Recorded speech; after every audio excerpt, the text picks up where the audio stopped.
ایک بیان کیا جاتا ہے کہ کچھ لوگ بحری سمندر میں جا رہے تھے اور اچانک طوفان آ گیا. بحری جہاز بڑے بڑے ہچکولے کھانے لگا، تیز ہوائیں چلنے لگی، مسافر بڑے گھبرا گئے، کلمہ پڑھنے لگے، دعائیں کرنے لگے. سب کو ایسا لگتا تھا کہ اب سمندر میں ہمارا جہاز غرق ہو جائے گا، اور آس پاس طوفان اتنا تھا کہ ان کے قریب کچھ کشتیاں جو تھیں وہ ٹوٹ بھی گئیں. یعنی ہر طرف خوف کا عالم طاری ہو گیا. تو انہوں نے دیکھا کہ ایک بزرگ ہیں جو جہاز میں آرام کر رہے ہیں اور بڑے سکون سے پرسکون لیٹے ہوئے ہیں. گئے ان کے پاس، کہا حضرت ہماری حالت خراب، ہم سب کلمے پڑھ رہے ہیں، چیخو پکار مچی، آپ آرام سے سو رہے ہیں. تو انہوں نے جلدی سے جیسے ہی آنکھ کھلی تو کیا پڑھا؟ بسم اللہ الذی لا یضر مع اسمہ شیء فی الارض ولا فی السماء. یہ دعا بڑی پیاری ہے. ویسے ہی کھانا کھانے سے پہلے ہم پڑھتے ہیں جن کو یاد ہے. ویسے ہی آپ عام دنوں میں بھی پڑھ سکتے ہیں، سفر میں بھی پڑھ لیں. اس کے معنی پہلے ذہن میں رکھیں.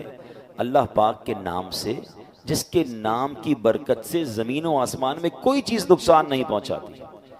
تو انہوں نے کہا کہ دعا تو آپ نے پڑھ لی، مگر آپ اتنے پرسکون کیسے ہیں؟ تو کہا ٹھیک ہے، یہ کاغذ لے جاؤ اور جا کے جہاز کے اوپر رکھ دو، جہاز کو کچھ نہیں ہوگا. انہوں نے کہا ہم نے کاغذ لیا، بزرگ سے لگ رہے تھے، کوئی اللہ والے لگ رہے تھے. ہم نے جہاز پہ جا کے رکھا، جہاز کے جو اوپر ڈیک تھا. تو جہاز تھوڑی دیر بعد ایسا لگا کہ کسی نے اس کو بالکل آسانی سے کنارے سے لگا دیا. ہم نے جا کر جب اس پرچے کو کھولا اور دیکھا اس میں کیا تھا، تو اس میں کچھ اور نہیں تھا، اس میں اصحاب بدر کے نام لکھے ہوئے تھے. اللہ کریم نے اصحاب بدر کے ناموں کی برکت سے اس جہاز کو اس طوفان سے بچا دیا. جان ساران بدر و احد پر درود، حق گزاران بیعت پہ لاکھوں سلام. اسلامی تاریخ کا عظیم واقعہ ہوا ہے 17 رمضان. رمضان کی 17 تاریخ یہ جو واقعہ ہوا، یہ یوم الفرقان بھی کہا جاتا ہے. فرقان کہتے ہیں فرق کر دینا. اس دن ڈیسائیڈ ہو گیا تھا کفر اور اسلام کے درمیان. یہ ایسا ڈیسائیڈنگ مومنٹ تھا کہ جس سے اسلام کو وہ عروج ملا. کیونکہ پلاننگ کیا تھی کفار کی، آپ سمجھیے. یہ مارکا ہے نا، اس کی بہت اہمیت، سگنیفیکنسی کیوں اتنی زیادہ ہے کہ اس وقت پوری دنیا میں صرف 313 مسلمان تھے. اور اس کو اس طرح سمجھیے کہ جس وہ جنگ بدر ہونی تھی تو رات نبی پاک نے بڑا گر گڑا کر رو رو کر اللہ کی بارگاہ میں دعا کی تھی کہ اے اللہ، اگر آج یہ مارے گئے تو پھر دنیا میں تیرا کوئی نام لینے والا نہیں ہوگا. تو آپ سوچئے کہ اتنی تعداد تھی. چلے کچھ خواتین مدینہ شریف میں ہوں گی، ورنہ آل ٹوگیدر مسلمان بدر میں موجود تھے. اور کفار کا پلان یہ تھا کہ ایک بار ہی جا کر ایسا حملہ کرنا ہے. اتنی پریپریشن کے ساتھ گئے تھے کہ ان کو نیست و نابود کر دیں گے، اسلام ہی ختم ہو جائے گا. سارے صحابہ نبی پاک خود جنگ بدر میں موجود تھے. تو اس دن جو مسلمانوں کو غیبی مدد ملی اور عروج ملا، اور اس دن جو فتح ملی، اس نے رہتی دنیا کے کفار پر، رہتی دنیا کے دشمنان اسلام کو یہ میسج دیا کہ جب اسلام کو مٹانے کی کوشش کی جائے گی تو جو ان کا رب ہے وہ غیب سے مدد فرماتا ہے. اور اس مارکے میں جو اس کی اہمیت اور بڑھی کہ اس میں فرشتوں کے ذریعے مسلمانوں کی مدد کی گئی. اب اس لڑائی کے بارے میں یاد رہے کہ بخاری شریف کی حدیث ہے. یہ جو صحابہ تھے نا، میں نے بھی آپ کو جو واقعہ سنایا کہ اصحاب بدر کے ناموں سے اتنا بڑا برکت کیوں ملی، تو بخاری اور مسلم کی روایت میں ہے کہ ایک بار جبریل امین نبی پاک علیہ السلام کی بارگاہ میں آیا اور عرض کرتے ہیں یا رسول اللہ، آپ اصحاب بدر کو کیسا سمجھتے ہیں؟ تو فرمایا من افضل المسلمین، یعنی غزوہ بدر میں شریک ہونے والے صحابہ سب مسلمانوں میں افضل ہیں. تو عرض کیا یا رسول اللہ، جبریل امین عرض کرتے ہیں یا رسول اللہ صلی اللہ علیہ وسلم، وہ فرشتے جو غزوہ بدر میں حاضر ہوئے تھے، ہم فرشتوں کے درمیان بھی ان کا یہی مقام ہے.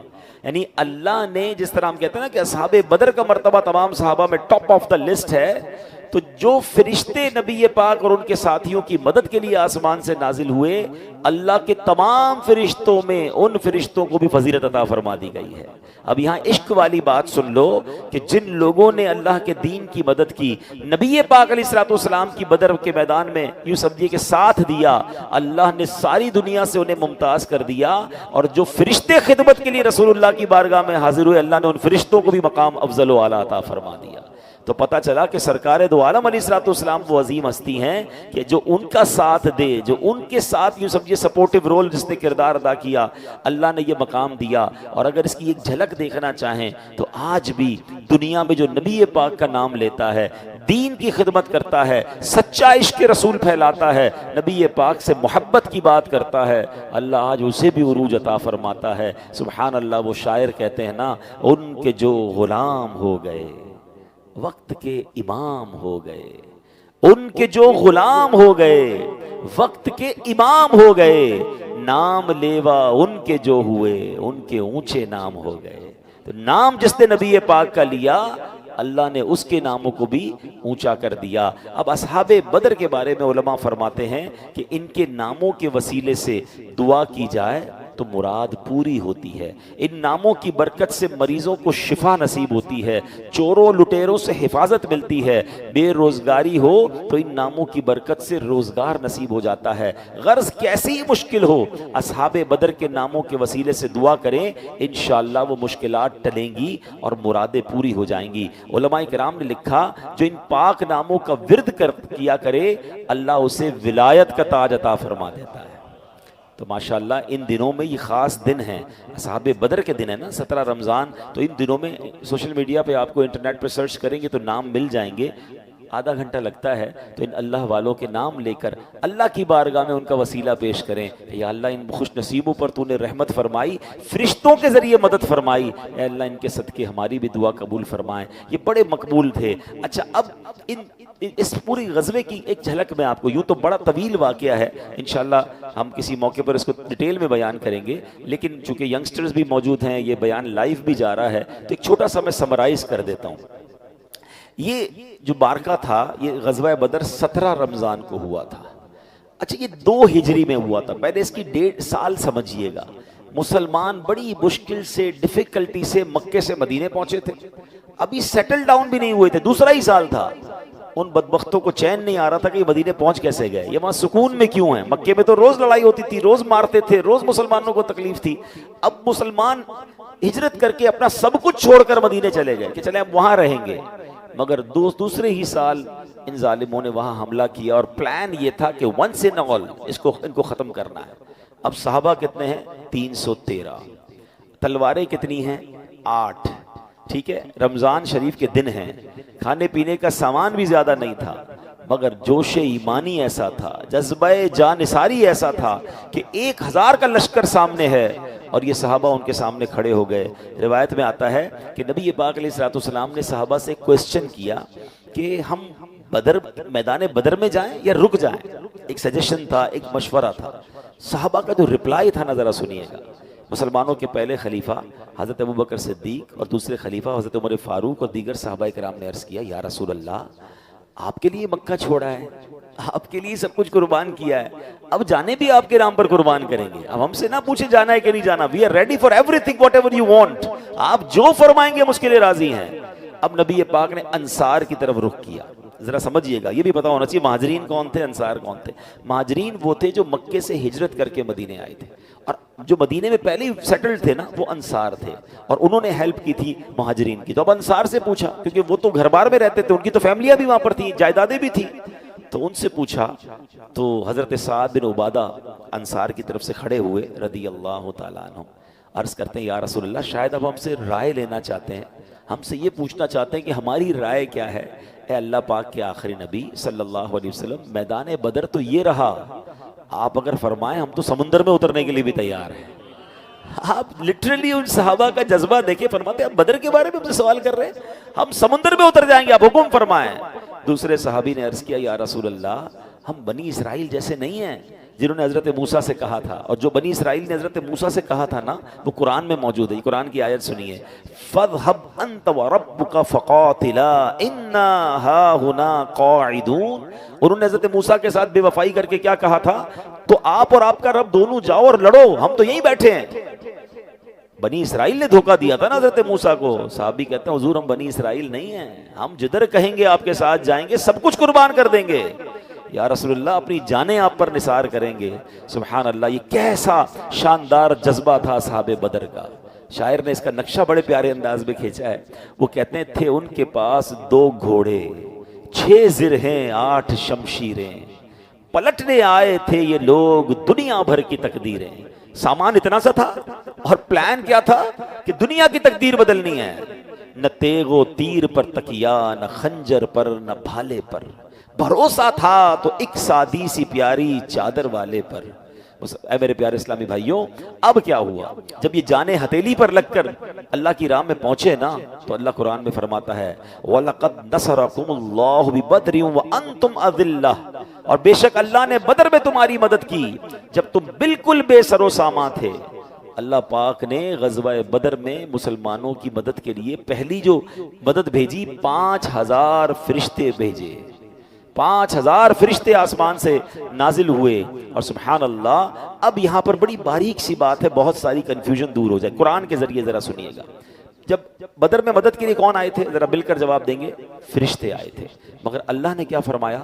وَلَقَدْ نَصَرَكُمُ اللَّهُ، اور بے شک اللہ نے بدر میں تمہاری مدد کی۔ ٹھیک ہے، یعنی مدد کے لیے آئے فرشتے تھے۔ اللہ پاک فرماتا ہے یہ مدد فرشتوں کی نہیں بلکہ رب العالمین کی ہے، اللہ کی مدد ہے۔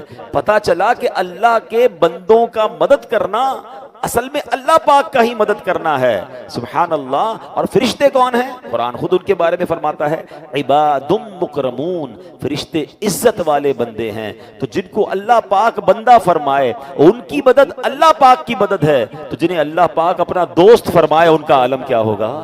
میں نہیں کہتا، قرآن کہتا ہے الا ان اولیاء اللہ، سن لو بے شک اللہ کے اولیاء۔ اولیاء کون ہوتے ہیں؟ ولی کہتے ہی دوست کو ہیں۔ تو بتائیے بندے مدد کریں تو اللہ فرمائے یہ میری مدد ہے، تو اگر اللہ کے ولی کسی کی ہیلپ کر دیں تو یہ بھی ایکچولی اللہ ہی کی مدد ہے۔ تو یہ کانسیپٹ اپنا کلیئر کر لیں کہ اگر کوئی اولیاء کرام یا صحابہ کرام کی طرف رجوع کرتا ہے تو ذہن یہ نہیں ہوتا کہ یہ مدد کریں گے یا یہ اپنی حیثیت سے مدد کریں گے، اللہ کی عطا سے۔ اللہ جسے چاہے اختیارات دے، تو اگر اللہ والے کسی کی مدد کرتے ہیں تو قرآن کی یہ آیت ہمیں بتا رہی ہے کہ وہ مدد دراصل اللہ کی ہے، یہ شرک نہیں۔ شرک یہ ضرور ہے کہ کوئی کہے کہ جناب فلاں شخصیت میری مدد کر رہی ہے، وہ اللہ سے نہیں اپنی طرف سے لے کر دے رہی ہے، اللہ سے لے کر نہیں دے رہی۔ تو جناب ہمارا یہی عقیدہ ہے کہ دینے والی ذات صرف رب کی ذات ہے، خالق و مالک وہی ہے۔ ہاں وہ جس پیارے کو چاہے، جس اپنے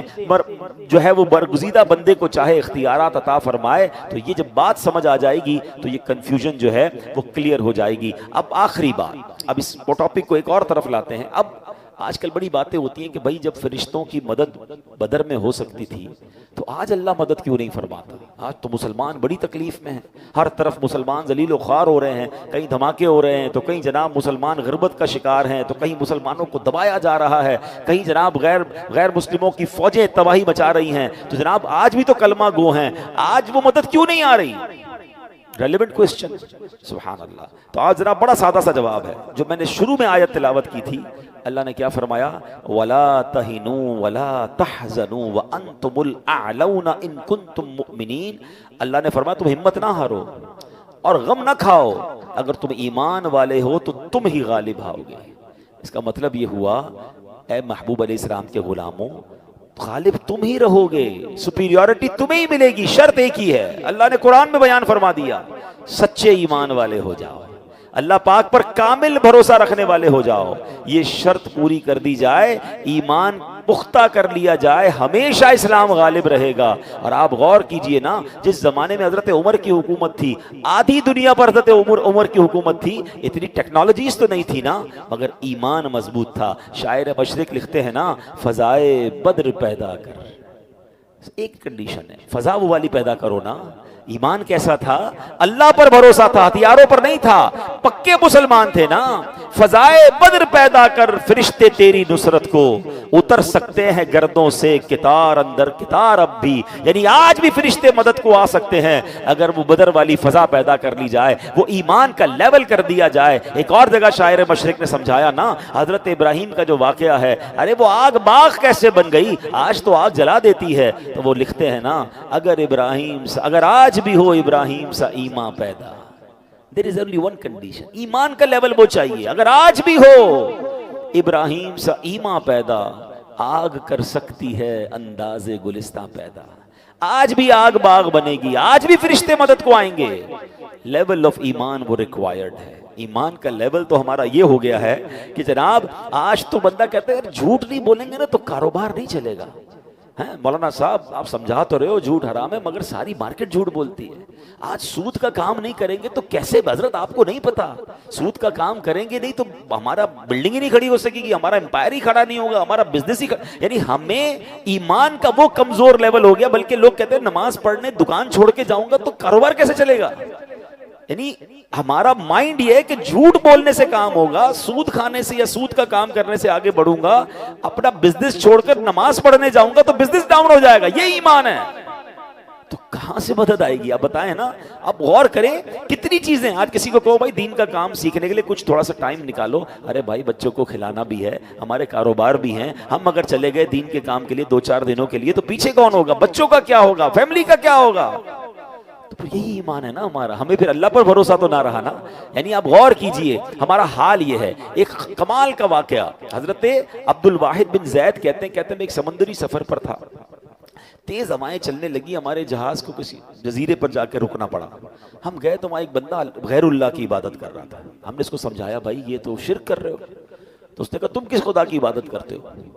تو انہوں نے تفصیل بتائی کہ ہم اللہ کی عبادت کرتے ہیں، اللہ نے ایک رسول ہم پر بھیجے، انہوں نے ہمیں معجزات دکھائے، دلیلیں بتائیں، ہم ایمان لے آئے ان پر، اللہ کا پورا پیغام. انہوں نے کہا پھر ان رسول کا کیا ہوا؟ کہ جب اللہ کا پورا پیغام انہوں نے پہنچا دیا تو اللہ نے انہیں اپنے پاس بلا لیا. تو انہوں نے کہا کہ کوئی نشانی ہے تمہارے پاس تمہارے دین کی؟ تو کہا ہمارے پاس قرآن شریف تھا. ہم نے اس غیر مسلم کو قرآن شریف دکھایا. جب اس نے قرآن پڑھا تو وہ آنسوؤں سے رونے لگا. کہتا ہے کہ یہ تو اس ہستی کا کلام ہے، حق بنتا ہے کہ اس کی نافرمانی نہ کی جائے. اس بندے نے قرآن سنا اور اس کے بعد کلمہ پڑھ کر مسلمان ہو گیا. حضرت کہتے ہیں ہم نے اپنے جہاز میں سوار کر لیا کہ بیچارہ یہ بھی مسافر ہے. تو اب جب رات کا وقت آیا تو ہم سب سونے لگے. تو وہ کہتا ہے یہ بتاؤ جس خدا کا کلمہ پڑھایا ہے وہ سوتا ہے؟ تو کہا نہیں وہ تو نہیں سوتا. تو کیا کمال کی جواب دیا کہ ابھی تو تم نے مجھے مسلمان کیا، مجھے اللہ کے بارے میں بتایا ہے، تو یہ کتنی بری بات ہے کہ محبوب جاگتا رہے، مالک کے سامنے بندہ سویا رہے. مالک جاگ رہا ہے تو غلام کیسے سو سکتے؟ بید بھی ہے. کہ ہم سارے سو گئے، وہ ساری رات عبادت کرتا رہا، ساری رات دعائیں کرتا رہا. جب ایک کنارہ آیا تو ہم نے اس کو کچھ پیسے دیے کہ پیسے لے لو، آپ اپنی زندگی کیسے گزارو گے؟ تو وہ کہتا ہے کہ بڑی عجیب بات ہے، جب میں اللہ کی پوجا نہیں کرتا تھا، غیر اللہ کو پوچھتا تھا تو مجھے وہ روزی دیتا تھا، اب تو میں مسلمان ہو گیا ہوں تو مجھے تمہارے پیسوں کی کیا ضرورت ہے؟ وہ مجھے بھوکا کیوں رکھے گا؟ ہائے ہائے. وہ کہتے ہیں یہ ہم سے بندہ ہمیں یہ کہہ کر جدا ہو گیا اور اندازہ ہوا کہ یہ نیا ہونے والے مسلمان کا ایمان کتنا پکا تھا. مگر ہمارا حال کیا ہے؟ ہمیں صرف اسباب پر فکر ہے. نوکری ہوگی تو کام چلے گا، کاروبار ہوگا تو کام چلے گا، فلاں بندہ راضی ہوگا تو روزی ملے گی. اللہ کے بارے میں خیال بھی دل میں نہیں آتا. رب پر بھروسہ کرنا سیکھیں. اللہ چاہے گا تو میرا کام ہوگا. اور یہ کہنا بھی شروع کریں، اپنی زندگی میں یہ شامل کریں. یہ پلاٹ لے لوں گا، اس مارکیٹ میں دکان کھول لوں گا تو کاروبار چلے گا، وہ والی چیز مجھے مل جائے گی تو میں ترقی کر جاؤں گا. نہیں، میرا رب چاہے گا تو ترقی ہوگی.